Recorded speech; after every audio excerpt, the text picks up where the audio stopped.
परत तिला तिला पण it's kind of the same हे तिला पण थोडं फ्रेशन अप वगैरे व्हायचं होतं. सो शंकराने हा लेक तयार केला, ज्याच्यात ती क्लीन झाली, तिने स्वतःचा चेहरा बघितला, शी वॉज हॅपी अगेन रुपकुंड. अशा या दोन साधारण मायथॉलॉजिकल गोष्टी आम्हाला त्यांनी सांगितल्या होत्या. नंतर रुपकुंड वरनं पुढे इकडे नंदराज यात्रा म्हणून अशी एक यात्रा भरते, एक पिलग्रिमेज असं भरतं, मेळावा टाइप्स. ते दर 12 वर्षांनी असतं आणि ह्या यात्रेप्रमाणे साधारण 280 किलोमीटर लोक 3 आठवड्यांमध्ये करतात पूर्ण. सो हे लास्ट झालं होतं 2014 मध्ये. सो 2026 ला आय गेस परत होईल.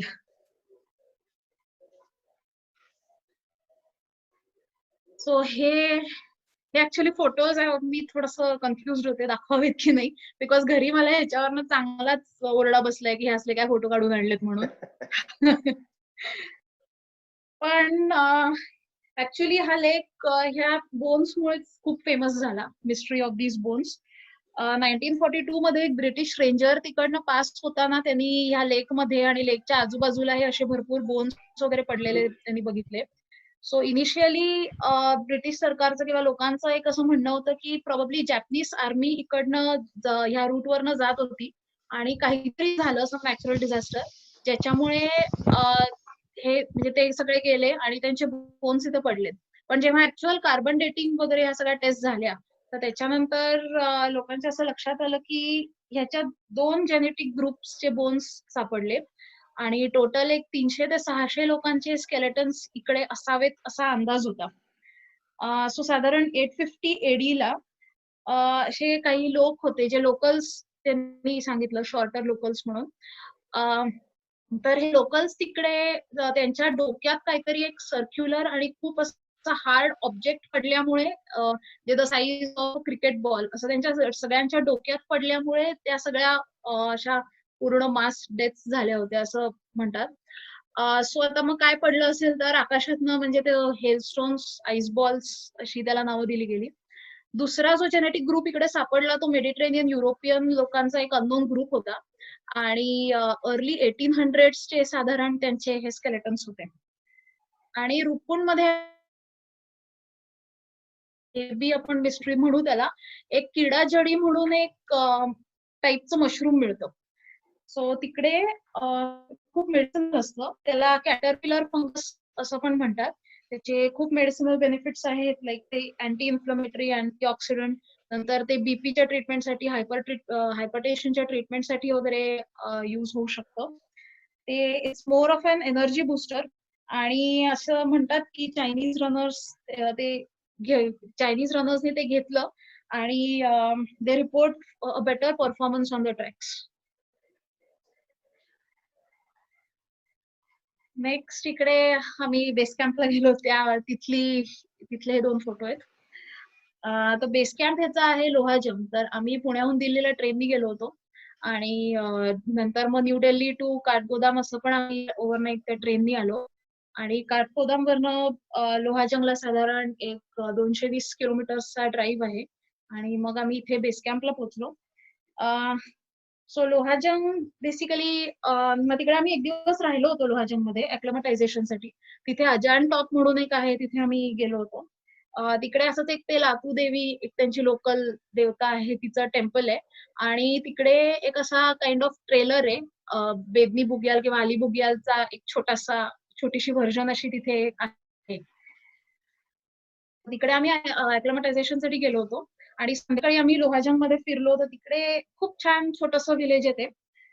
तिथे लॉजिंगची सोय आहे, नंतर एक छोटंसं मार्केट आहे, एटीएम आहे आणि साधारण एअरटेल आणि बीएसएनएल ला व्यवस्थित रेंज मिळते तिकडे. आणि लोहाजंगला हा अजून 2 ट्रेक्सचा बेस कॅम्प आहे, एक म्हणजे ब्रह्मताल आणि दुसरा म्हणजे जट्रोप आणि पीक. ह्या 2 ऍडिशनल ट्रेक्सचा हा बेस कॅम्प आहे अलॉंग विथ रुपकुंड. आणि साधारण हा 8000 फुटावर आहे. सो रुपकुंड ओव्हरऑल एक खूप डायव्हर्स ट्रेक आहे, जो फॉरेस्ट पासून सुरू होतो आणि स्नो पर्यंत जातो. मध्ये मेडोज आहेत, नंतर मोठमोठे दगड असे लागतात. असं खूप म्हणजे ओव्हरऑल तो डायव्हर्स ट्रेक आहे आणि साधारण 6 दिवसामध्ये आपण 8000 ते 16000 फुटापर्यंत पण जातो.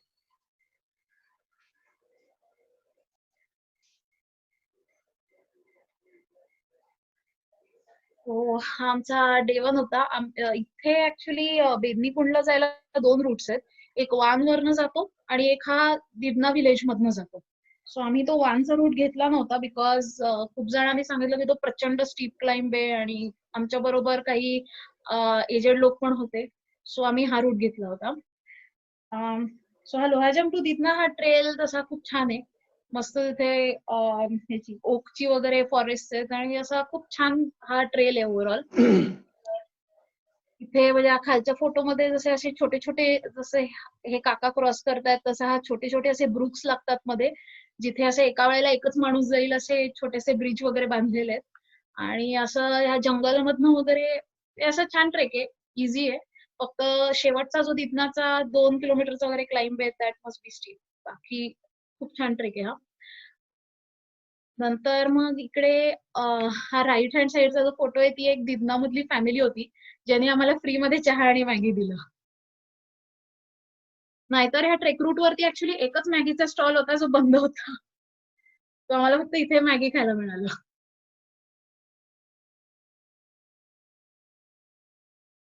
हे दिदना मधलेच पिक्चर्स आहेत. तिथेच एक हा माउंटन गुलाब होता, नंतर ही चहा, हा एक छोटासा मुलगा खूप तिथे क्यूट होता म्हणून त्याचा काढला. आणि तिकडे पोटॅटोचे फार्म्स आहेत. हॅलो,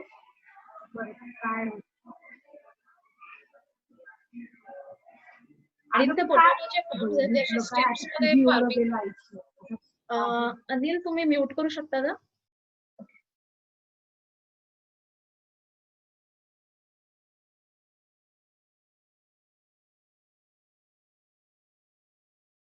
नंतर आम्ही दिबनावरनं बेदनी बुग्यालला दुसऱ्या दिवशी ट्रेक केला. तर अली बुग्याल पर्यंतचा चढ होता व्यवस्थित, पण तो छान होता. म्हणजे फॉरेस्ट मधनं वगैरे होता तिथे, की असे ओकचे वगैरे फॉरेस्ट मधनं हा असा ट्रेल जातो. आणि ऍक्च्युली इथे पण 2 रूट्स आहेत. एक तोलापानीवरनं जातो आणि दुसरा जो आहे तो शॉर्टकट आहे ऍक्च्युली, पण तो असा खूप डायरेक्ट चढतो. सो आम्ही तो तोलापानीचा रूट घेतला होता. तिकडे काही धनगरांच्या झोपड्या वगैरे आहेत मध्ये लागतात त्या, आणि अशाच फॉरेस्ट मधनं वगैरे आम्ही जात जात जात मग शेवटी ती एकदाची रिज दिसली आणि आम्ही अली बुग्यालवर गेलो. सो बुग्याल म्हणजे मेडो, ग्रासलँड. आणि इथे ह्या अली बुग्यालच्या इथे इकडे जसं ह्या थर्ड फोटोमध्ये इथे खाली दिसते तशी ट्री लाईन संपते आणि फक्त असे ग्रासलँड, कंटिन्युअस ग्रासलँड सुरू होतो. Out of the jungle into the meadows असं झालं. सो ही अजून एक डायव्हर्सिटी होती या ट्रेकची. आणि तिकडे आम्हाला त्रिशूळ पहिल्यांदा दिसला. खूप छान दिसला. काही क्लिअर होती हवा बऱ्यापैकी. सो खूप छान दिसला आम्हाला त्रिशूळ तिकडे. इथे लंच वगैरे केलं, पुढे गेलो. आणि इकडनं असं नुसतं रिचवरनं असं भरपूर वेळ असं चालत बसायचं की मग बेदनी बुग्याल पर्यंत आपण पोहोचतो. पण तो वॉक फारच सुंदर आहे, एकदम छान. म्हणजे निसर्गात असं खूप मस्त वाटतं. आजूबाजूला आपल्या असे स्नोक्लाड माउंटन्स दिसतात आणि आपण असे छान ग्रास मधनं चाललेले असतो. आणि त्याच्यात अशी छोटी छोटी मस्त ती पिवळी नंतर पर्पल कलरची वगैरे अशी फुलं असतात. नंतर मग हॉर्सेस, शीप वगैरे असे सगळे तिथे गवत वगैरे खायला आलेले असतात. खूप मस्त साईटिंग, खूप छान वॉक आहे हा. हा असा वॉक आहे, असं चालत बसायचं होतं बेदनी बुग्यापर्यंत. हा वॉक आहे. नंतर हा असा व्ह्यू ऍक्च्युली मला मिळाला नव्हता मला, पण हा फोटो माझ्या एका मित्राने 1 महिन्या आधी तो गेला होता तेव्हा हा काढला होता आणि त्यांनी हे पॉइंट सगळे नोट करून इथे टाकले होते. सो इथे नीलकंठ, बंदरपूर, चौखंबा, केदारनाथ, गंगोत्री वगैरे सगळे इथे असे ते पीक दिसत आहेत सगळे. चौखंबा, बंदरपूर आणि नीलकंठ आम्हालाही दिसला होता, पण इतकी क्लिअर हवा आमच्या वेळेला नव्हती. म्हणजे जास्त क्लाउडी असं हे होतं.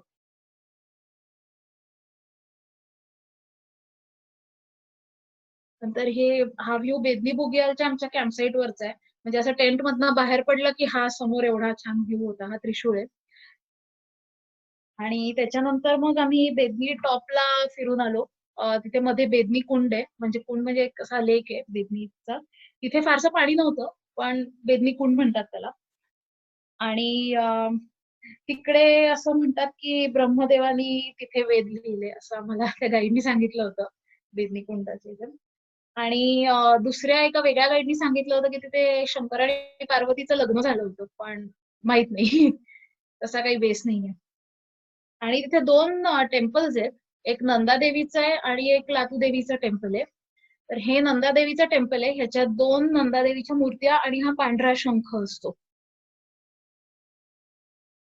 हे सगळं बेदनी कुंडचं आहे. मग बेदनी कुंडवरनं आम्ही ह्या पत्थर नौचिनीला चालत चाललो होतो. हा पण खूप छान ट्रेक आहे. जास्त अल्टिट्यूड गेन नाही एका दिवसात, हार्डली 1000 फूट वगैरे असेल. नंतर हा जो लेफ्ट साइडचा फर्स्ट फोटो इथे हा बंदर पूच आहे. तर बंदर पूच ऍक्च्युली ह्याचे 3 पिक्स आहेत. ते आता अनफॉर्च्युनेटली या फोटोमध्ये मी काढलेल्या ह्याच्यात क्लिअर नाही आहेत, पण त्याच्या 3 पिक्स आहेत. एक म्हणजे लेफ्ट साइडला जे सगळ्यात थोडंसं कमी असं अल्टिट्यूडला असतं ते व्हाईट पीक आहे. नंतर मधलं सगळ्यात उंच जे आहे ते बंदर पूच आहे. आणि टुवर्ड्स द राईट असं थोडंसं अजून खाली आलेलं जे आहे ते कालानाग पीक आहे तिकडे. तर सेकंड हा आम्हाला नीलकंठ दिसला. नीलकंठचा चांगला व्ह्यू मिळाला. नंतर मग हा खालचा फोटो ह्याच्यात चौखंबा आहे, म्हणजे 4 समिट्स बेसिकली ह्याच्यात चौखंबा. आणि असा तो ट्रेल होता पत्थर नौचिनीकडे.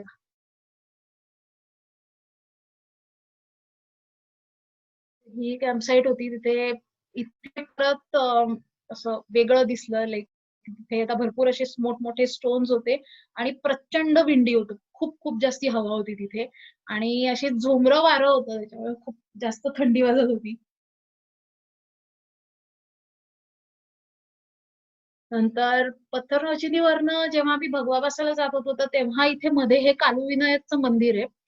तर असं म्हणतात की तिथे जेव्हा पार्वती रूपकुंड मध्ये आंघोळ करत होती तर तेव्हा तिने इथे गणपतीला उभं केलं होतं टू गार्ड. सो इथे कालू विनायकचं मंदिर आहे.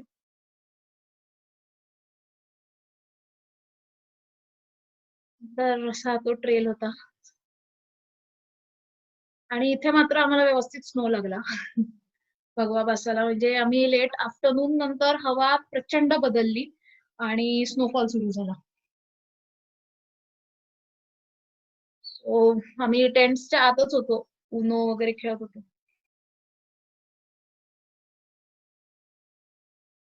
नंतर रुपकुंडला जाताना आहे नंदागुंटी दुसऱ्या दिवशी आम्हाला खूप चांगलं दिसलं. नंदागुंटीला नंदादेवीचा बुरखा असं पण म्हणतात, द वेल ऑफ नंदादेवी. आणि देन वी रिच रुपकुंड. सो तिथे आता जसं म्हटलं तसं हाडं वगैरे खूप कमी झाली आहेत. आणि ऍक्च्युली इकडनं साधारण एक 750 फीट वगैरे असं वर थोडंसं चढल्यानंतर स्टीप क्लाइंब येतो. तर चढल्यानंतर जुनार गली येतं, पण आम्हाला तिथे अनफॉर्च्युनेटली जाता आलं नाही कारण तिकडे काहीतरी ऍक्सिडेंट झाला होता आणि रेस्क्यू वगैरे सगळं चालू होतं. सो तिथे आम्हाला अनफॉर्च्युनेटली जाता आलं नाही जुनार गलीला.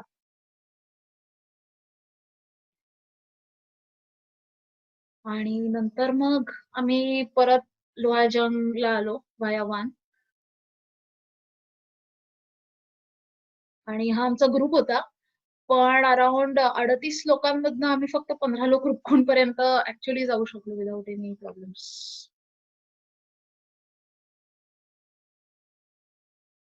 आय गेस मी लवकर संपवलं का?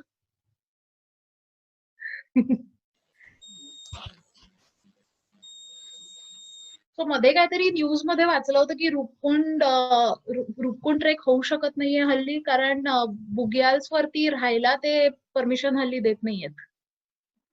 हो खरंय.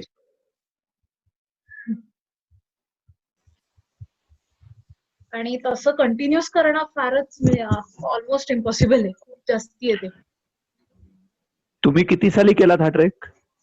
2012. महिना कोणता होता तेजू? मी 28 मे ला गेले होते. मे अँड जून मेला. फर्स्ट. हा. अच्छा अच्छा. आम्ही कट्टीन बरोबर हा ट्रेक केलेला आहे. ओके. तो आम्ही मेच्या एंडला गेलो होतो. अच्छा. तेव्हा आम्हाला पथर नौचानी पासूनच खूप स्नो लागला होता. ओ बर. ते क्लाइंब करायला लागलो तर खूप स्नो लागला होता आम्हाला. म्हणजे आम्ही ओके. रुपकुंडच्या इथे पोहोचलो तेव्हा जवळजवळ 6 ते 7 फूट बर्फ होता. त्यामुळे आम्हाला हाडं वगैरे कुठलीच दिसली नाहीत. ओ. फक्त आमची मात्र हाडं गोठलेली होती. पण हाडं आता एनिवेज खूप कमी झाली आहेत. हो, खूपच कमी आहेत. बरोबर आहे. खूपच बरेचशी कमी ती झाली आहेत. नाही बाहेर दिसत. काढली लोक घेऊन सुद्धा गेलेली आहेत काही. हो.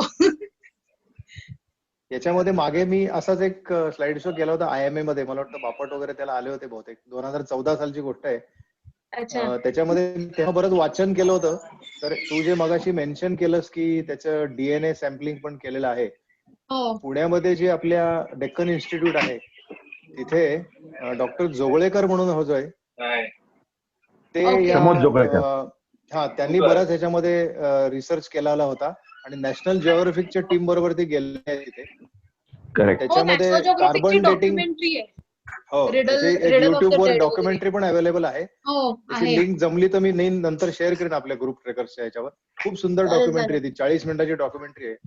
ओके. त्याच्यामध्ये 2 गोष्टी सांगण्यासारख्या म्हणजे अर्थात म्हणजे तुला माहिती असतीलच कदाचित पण बाकीच्यांना माहित नसेल त्यांच्यासाठी सांगू की त्याच्यामध्ये मला वाटतं एक कार्बन डेटिंग जे त्याचं केलं होतं त्या बोन्सचं ते 8व्या शतकातलं आहेत असं एक त्याचा हे लागलेला होता.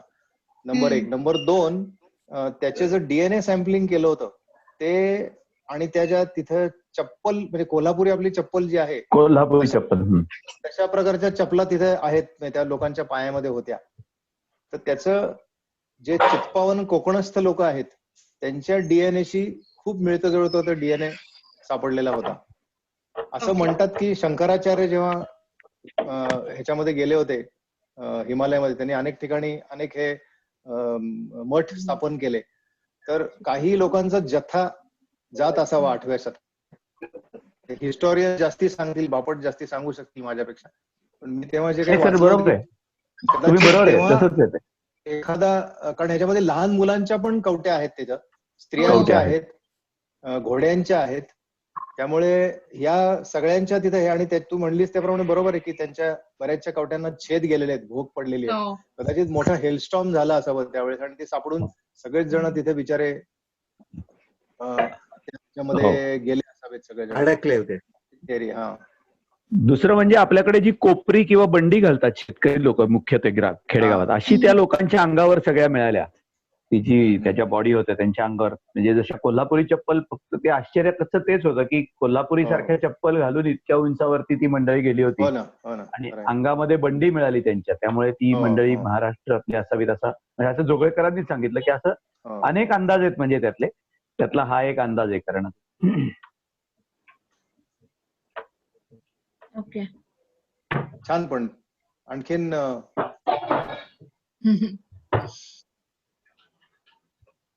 आमचा पण अनुभव खूप थ्रिलिंग होता. कट्टीन बरोबर गेलो होतो तेव्हा. ओके. सांगा की सांगा ना. मला निश्चित असं वाटतं की हा जो ट्रेक लोक म्हणतात की किंवा सगळीकडे सगळ्या साईट्सवर दिलेला असतं या ट्रेकिंग साईट्सवर की मॉडरेट ट्रेक आहे. Moderate trek it's not a moderate trek. It is moderate to difficult असं म्हणेन मी साधारण थोडंसं. कदाचित माझ्या वयाला ते डिफिकल्ट वाटलं असेल पण अगदी कारण अनेक यंगस्टर्सही आम्हाला वाटेत भेटले.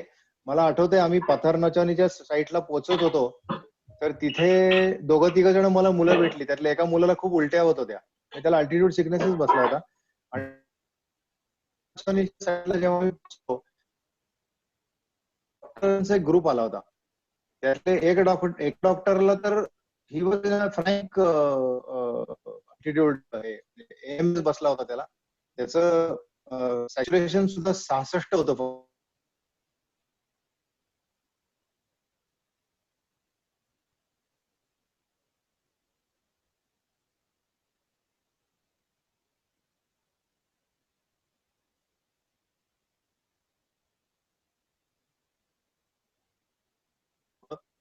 आणि त्या गाईड्सना वगैरे मी विचारलं की तुमच्याकडे इथे याची सोय आहे ना ऑक्सिजनची वगैरे. तर तो म्हणला या साईडला नाहीये, वरच्या साईडला आहे. म्हणजे भगवा जी साईड आहे तिथे आमची सोय आहे म्हणलं. कारण या हाईटला सहसा कोणाला फारसा त्रास होत नाही. पण मी बघितलं त्या मुलाला खूपच त्रास होता. डॉक्टर होता ऑर्थोपेडिक सर्जन गुलबर्ग्याचा. आणि त्याच्या दुसऱ्या दिवशी मात्र ती सगळी टीम परत गेली त्यांची. फक्त 2 जण आमच्या बरोबर आले होते. बरोबर ना कट्टी. दोन जण आपण आपल्याला आले होते. आणखीन एक महत्वाचं त्याच्यात सांगायचं म्हणजे मला असं वाटतं की 15 लोक आपण होतो आणि 15 लोक ती होती त्यावेळेला. हो हो हिंगे सर पण होते त्यावेळेला. हिंगे सर मला होते, बरोबर आठवतं. आहे. हो. तर संदीप सावंत नंतर येस येस रजित वगैरे सगळा ग्रुप होता रजित तो होता. आपला. होय होय होय. हा, हा. तर जी त्यांनी जो नवीन होते ते, तर त्यांनी नवीन असताना सगळ्या गोष्टी ज्या सांगितल्या होत्या त्या पाळल्या पाहिजे होत्या, त्या पाळल्या नाहीत त्यांनी, महत्वाचं. आणि त्यामुळे 13 लोक परत जायला लागली. एक तर महत्वाचं म्हणजे काय माहितीये का, की गुलबर्ग्याला भाकरीसारखा एक प्रकार मिळतो. म्हणजे ते सुकवलेली भाकरी असते आणि ती सुकवलेली पोतभर आणली होती भाकरी त्यांनी. त्यांनी पोतभर 2 पोती आणली होती. पोती आणि आणली होती. हा, आणि चटणी, ते सगळं ते खात होते. आणि चटणी शेंगदाण्याची चटणी हे आणली खात होती होते. भरपूर. हा. आणि मुख्य काय आहे की त्यांचा रोजचा रात्रीचा जो प्रोग्राम होता तो दारू पिण्याचा होता. त्याच्यावर मी खूप ऑब्जेक्शन घेतलं त्यावेळेला, पण त्यांनी कुणी लक्ष नाही दिलं. पण त्या पथरनचनीच्या कॅम्पला जेव्हा ते AMS बसला त्याला आणि सगळे घाबरले, तेव्हा त्यांच्या लक्षात आणून दिलं की तुमचे का प्रॉब्लेम आला आणि तुम्ही का ऐकलं नाही, आणि त्याच्यामुळे हे सगळं घडलेलं आहे. आणि त्याच्यात फक्त 2 जण जे न पिणारी होती ती आपल्या बरोबर वरती आली. ते मला चांगले आठवतं. फिट होते दोघ जण. ते आले हो, होते हो. शेवटपर्यंत. बरोबर आहे. हा.